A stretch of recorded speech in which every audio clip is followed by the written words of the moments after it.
Welcome back to the Webby and O'Neill channel. Plenty of Manchester United news to get into today, including that breaking news today that Raphael Varane will be leaving Manchester United at the end of the season. Also updates as well from Erik ten Hag's press conference ahead of the Newcastle game. Get involved in today's chat as ever, Reds, because we will want to discuss some of your comments throughout today's video.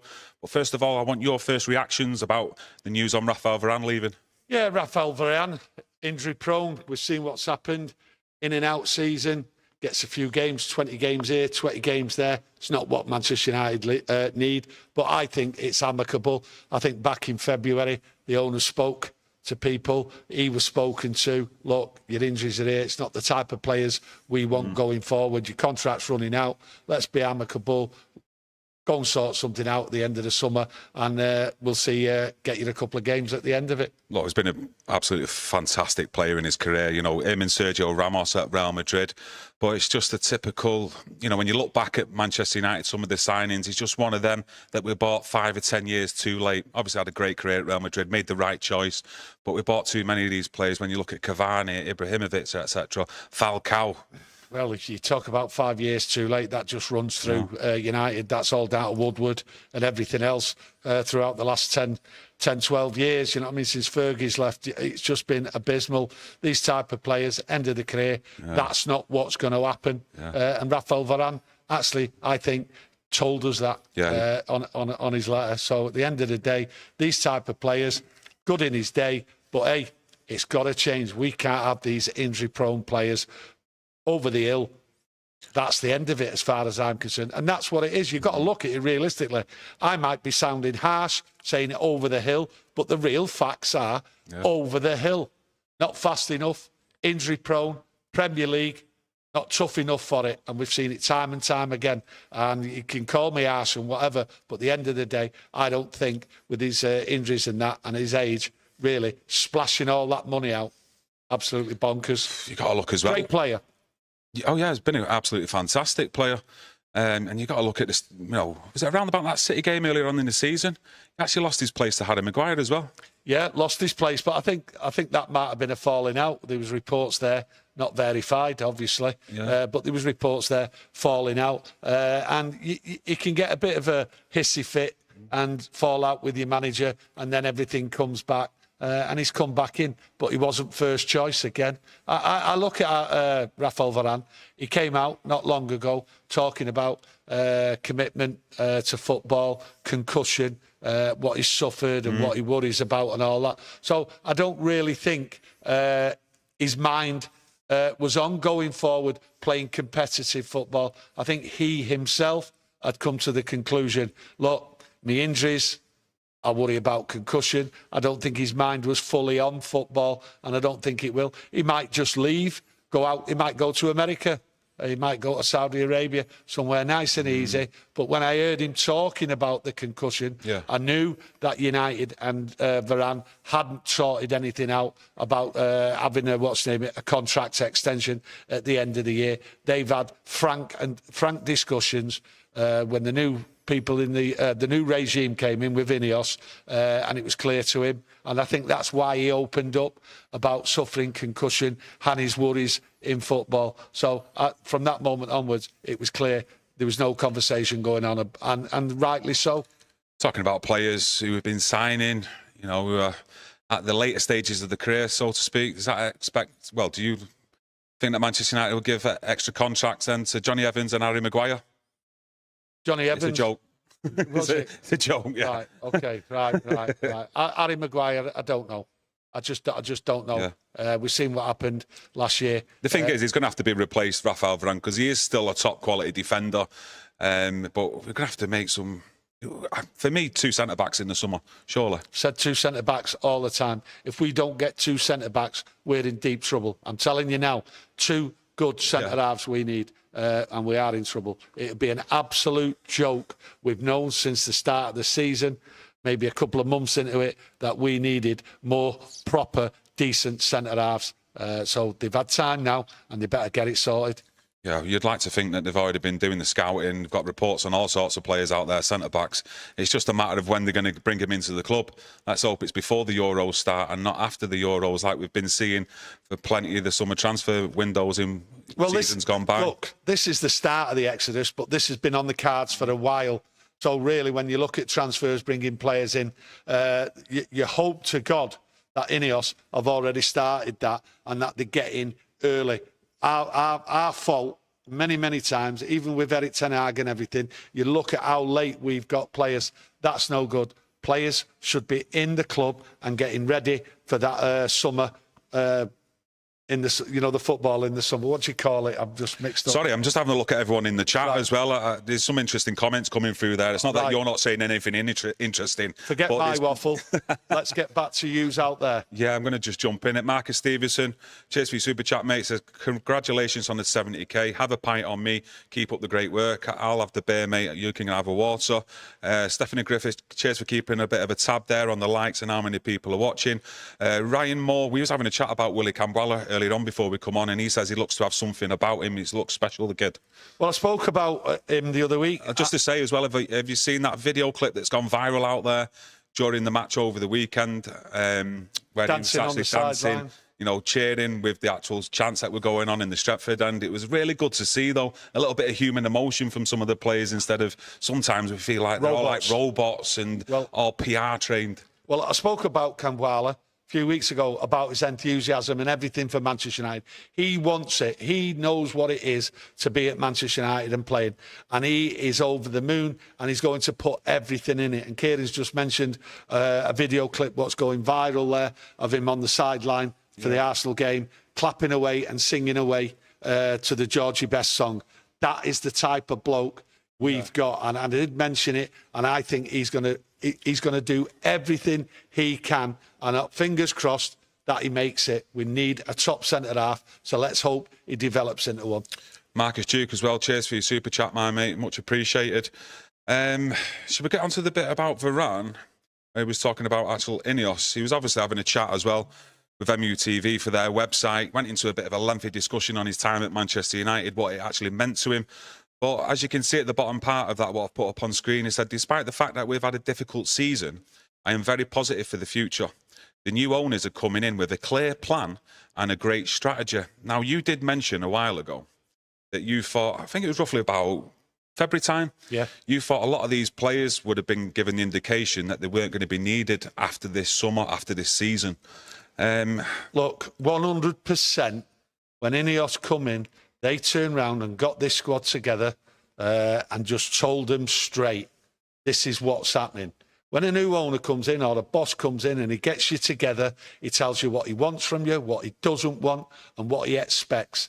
And INEOS have told these players, this is what we expect from you. And a lot of players have clearly thrown the dummies out, have we seen, since that chat. They came in and told them, clearly 100%, read the riot act to him, and dummies were thrown out, and performances have reflected since that conversation. Since that conversation from INEOS, giving him a proper dressing down. We're going forward. This is the plan. This is what we expect you to do. And players threw the dummy out. Raphael Varane, he knew exactly from that moment onwards he wasn't going to be here at Manchester United because they don't want that type of player anymore. The age of him, the injuries, prone to it, no way, and the high wages, especially the high wages. So at the end of the day, players there were told, and they all know the plan. They all know the plan. And a lot of them, I believe, and I've been saying it for a while, are planning their exit, and some of them don't care. And that has been reflected since that conversation from INEOS inside Carrington to all the staff, that some of them have down tools and they're looking elsewhere. If you're talking about wages, etc., if you just look at Raphael Varane and Martial leaving, that's got to be, what, 500 grand a week saving at Manchester United. You know, there's going to be other players leaving as well. And let's hope we can free up a lot of wages there to bring some players in. And let's just hope it's not a cost-cutting measure as well. But we'll only know that by the time, the start of the season, when the transfer window closes. But also you've got to factor in no European football next season. Is this something that's just got to be done to try and balance them books as well? Listen, I don't think this is... Up to now, there's no European, but... I don't see this as a balancing of the books. What I see there is the easy option for the players. Run out the contracts. Getting rid of these players is the hard thing, OK? It's all right walking out the end of your contract, Martial and Varane. That's easy, right? That's just the wage bill, right? But it's actually selling these players. That's your problem. We've seen it time and time again. We've got Donny van der Beek. I don't know whether anyone out there knows. You want to sell Donny van der Beek, OK? He's just got an Achilles problem at Frankfurt, OK? So he's out, but he's only played 8 games there. So his contract, we're going to have to pay him. That Achilles, he might be out for a year. I don't know. I'm just surmising based on an Achilles injury.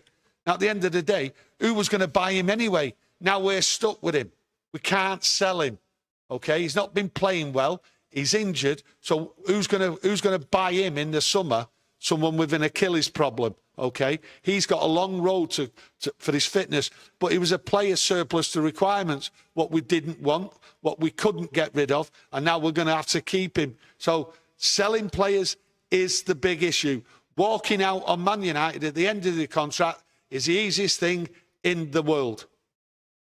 OK, let us know what you think about that. Marcus Duke, cheers for your super chat. He says, I heard Steptoe is... Oh, you mean Steptoe, don't you? Steptoe is replacing Varane, laughing faces. Cracker that, though, isn't it? Steptoe and Son? Well, you know, no, really. I get what he's saying, you know. Did you enjoy Steptoe and Son? No, look, I get his humour. But for Rafael Varane has been a great player. It's just not worked out at Man United, OK, because of the injuries. You know, he's a great player. But at the end of the day, Steptoe, you could bring him in for quite a few of these players, to be honest. I might have a look at that later on. Great film. It's always on around Christmas time, isn't it? There you go. Thank you. Right, looking on down the chat, Dan Fenton says, talking about Donny van der Beek, what a waste of money. No one wants to give him a P45. Get rid that way. No, listen, Man United could have got rid of Donny van der Beek 18 months ago, OK? They could have got rid of him, right? Because he had somewhere to go. His agent had somewhere to go, right? And United messed it up.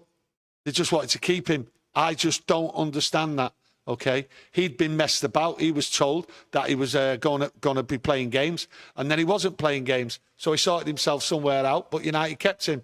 They were looking for more money. Absolute joke. Now they're going to get absolutely nothing. Yeah. Just a joke.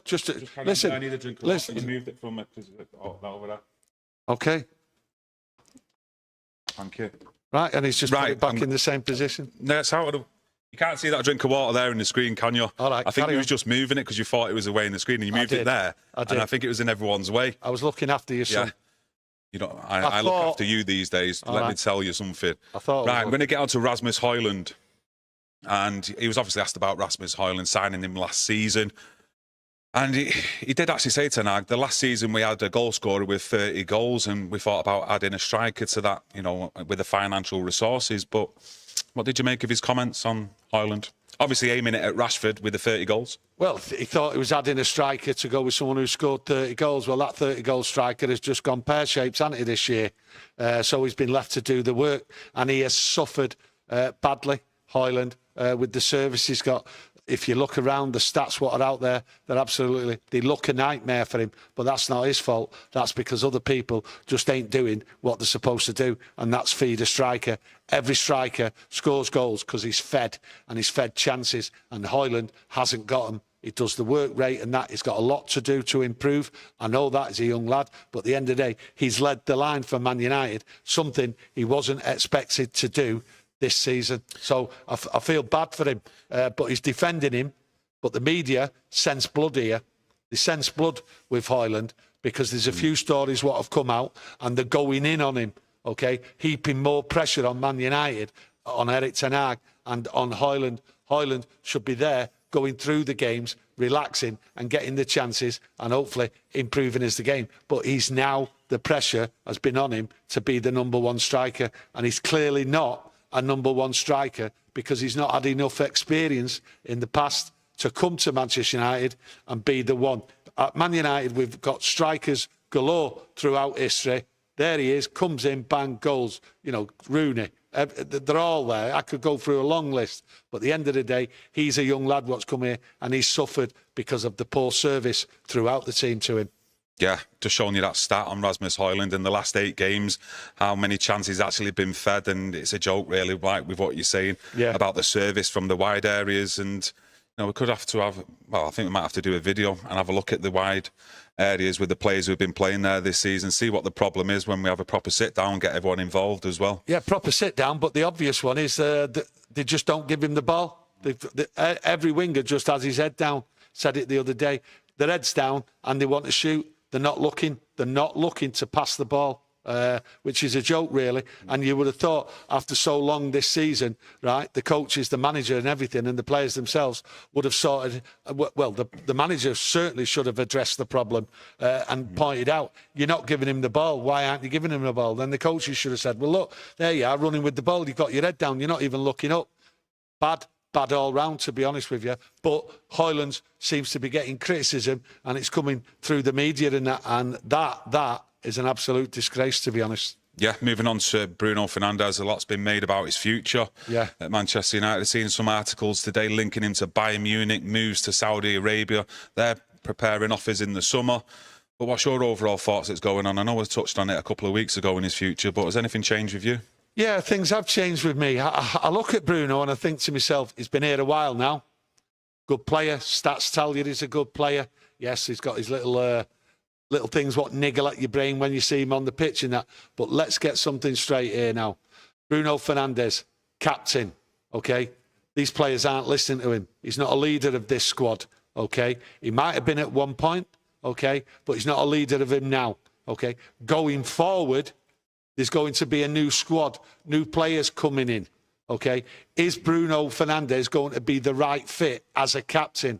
I believe that when new players come in and the big change comes this summer, they'll also be looking for a new captain. Would Bruno Fernandes be happy sitting there in a dressing room, okay, after failing as a leader? Because he hasn't won as a leader. He's not brought these players together. They don't work as a group. They work as individuals. So as a leader and a captain, it's not worked for him for various reasons. And I'm not saying that's Bruno's fault. But at the end of the day, we have to move on. And we will move on. But we'll move on with new players. Is Bruno the right captain, the right leader, the right man for that role going forward? And I don't believe he is, because change is coming and everything has to change. And that includes the leader and the captain, and it's not worked. So I believe Bruno may look at saying, right, I've done my best here. I've played well. I've enjoyed my time here. I've been a captain. Things haven't worked out as a captain the way he wanted it. Now I need a fresh start. I don't see anything wrong with that. I don't want Bruno Fernandes to go because he's a bad player or this or whatever. I believe a fresh start for him, because Man United, as a club, as a team, as a squad, are going to change and move ahead completely different than what's gone on. So a change is the right thing.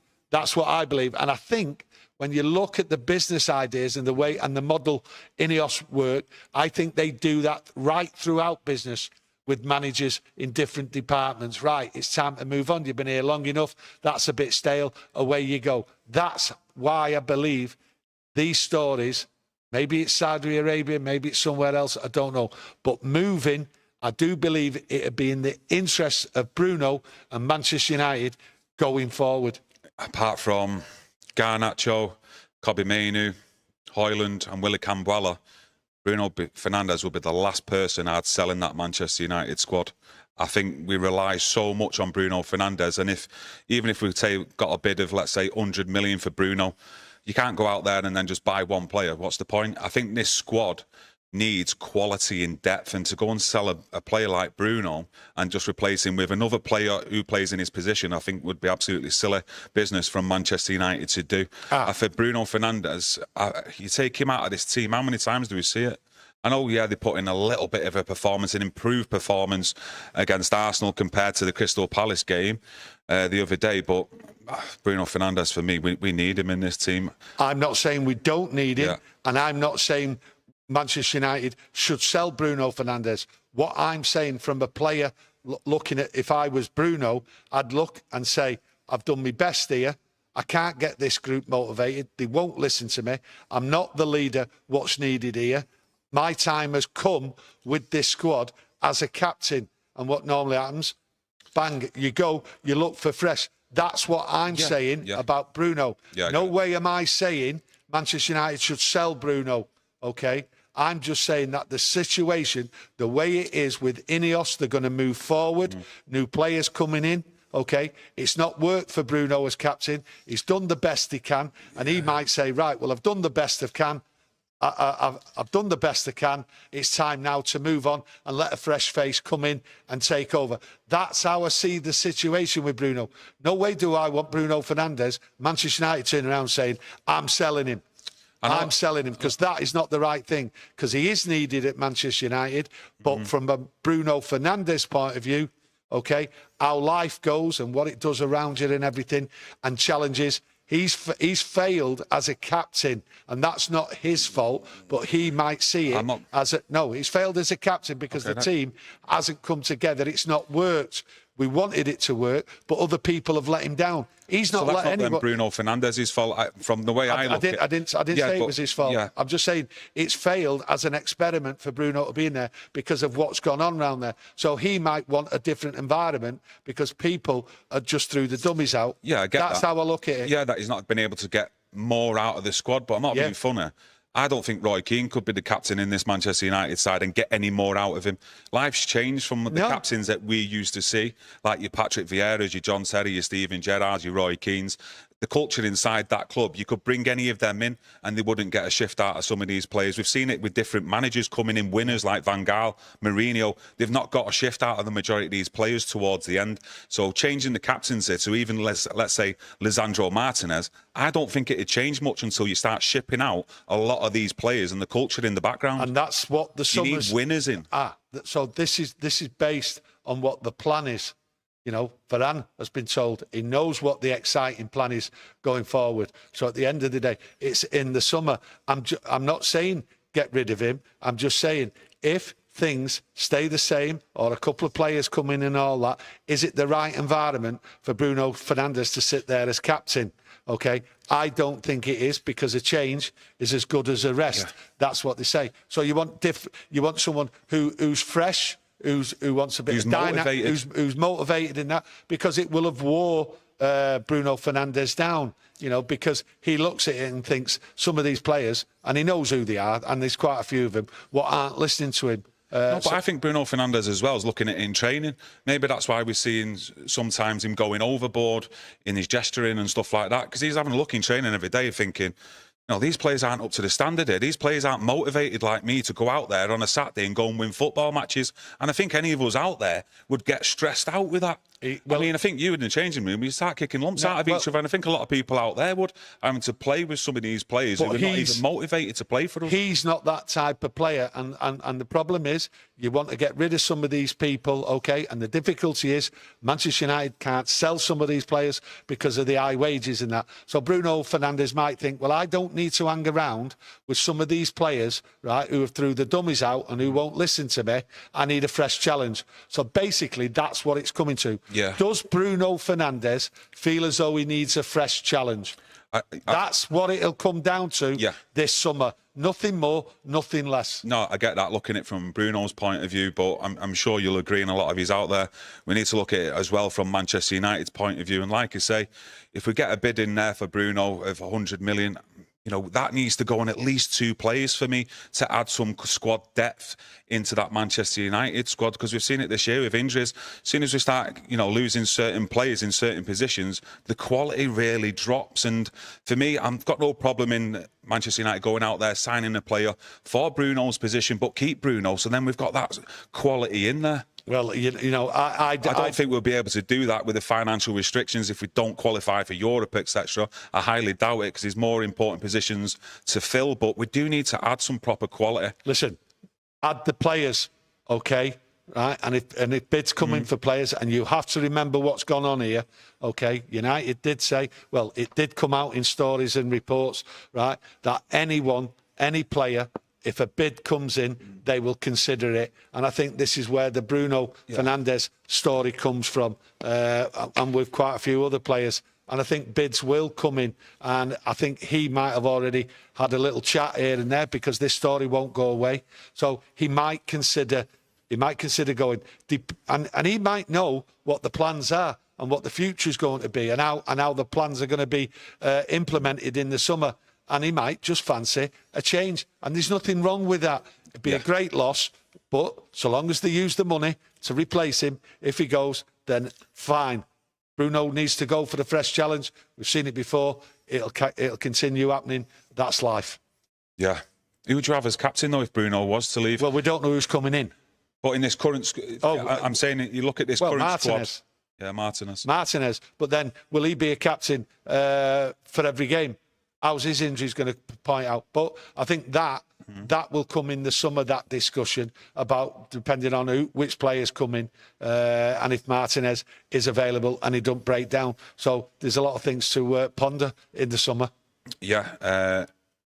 Nomad Joe says INEOS will raise the academy players up to take over the first team.